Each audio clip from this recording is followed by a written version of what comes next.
उसका गुरूर उसी वक्त मलियामेट कर सकता था, लेकिन फिर उसमें और वहाँ जाऊंगी तो पता नहीं किस किस माहौल को। तालीम अगर उसका कुछ नहीं बिगाड़ सकी तो मैं और आप क्या खेगी तो बेहोश हो जाएगी। इतना अच्छा मैंने सेट तुम्हें आराम की जरूरत है, तुम्हारी जगह यहाँ पर है ना। इनका तो काम ही है जलना, इनको और जलाओ। अभी मुझे लगता था कि मैं खाला से बहुत नफरत करते हैं।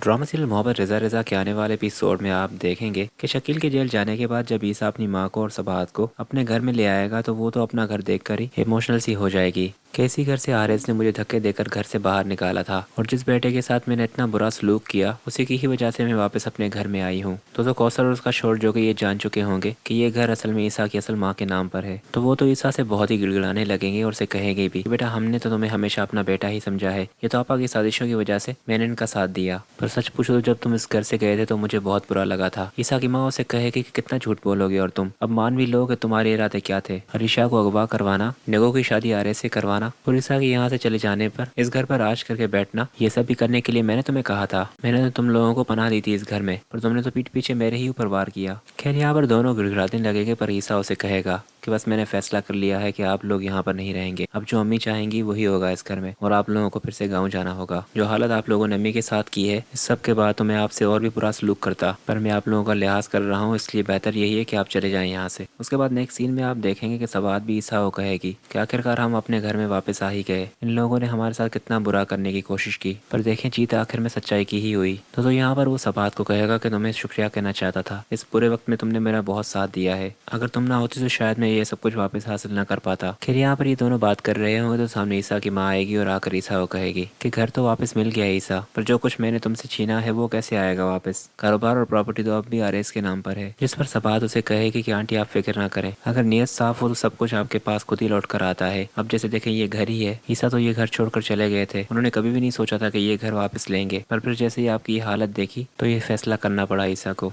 उसके बाद नेक्स्ट सीन में आप देखेंगे कि आरएस को भी इस बात का इल्म नहीं होगा कि ईसा वापस आ गया है अपनी माँ को लेकर। तो वो जैसे ही निगो के साथ आएगा घर में तो क्या देखेगा कि ईसा, सबात और बाकी सब घर वाले खड़े होंगे। आरएस तो ईसा को देखकर कहेगा अपनी माँ को कि आप लेकर आई आखिर से, जिसे खुद साजिश करके इस घर से निकाला था उसी से जाकर पनाह मांगी आपने। आरएस की माँ उसे कहेगी कि शर्म आनी चाहिए तुम्हें, तो मुझे तो एहसास हो गया था कि मैंने कितनी बड़ी गलती की थी प्रॉपर्टी और इन सब चीजों के पीछे, अपना काबिल बेटा मैंने गवा दिया था, पर शायद तुम्हें अभी भी इस बात का एहसास नहीं है कि ये सब कुछ सिर्फ आर्जी है। तो सो पर आरएस को ये बातें कहाँ असर करने वाली होंगी। वो तो ईसा को कहेगा कि आपने घर तो दे दिया इन्हें पर आपके पास अब भी कुछ नहीं है, ना कारोबार ना बैंक बैलेंस, कैसे मैनेज करेंगे इस सब को। ईसा अपनी माँ की तरफ इशारा करते हुए कहेगा कि मेरे पास ये है, अगर ये मेरे पास है तो मुझे दुनिया की कोई भी दौलत नहीं चाहिए। खैर ये सारी चीजें दोस्तों आरएस को बहुत ही इरिटेट करेंगी और आरएस तो खैर वहां से चला जाएगा, पर आरएस भी कारोबार को बिल्कुल संभाल नहीं पाएगा और आखिरकार ये सारा कारोबार जो होगा वो ईसा फिर से टेक ओवर कर लेगा।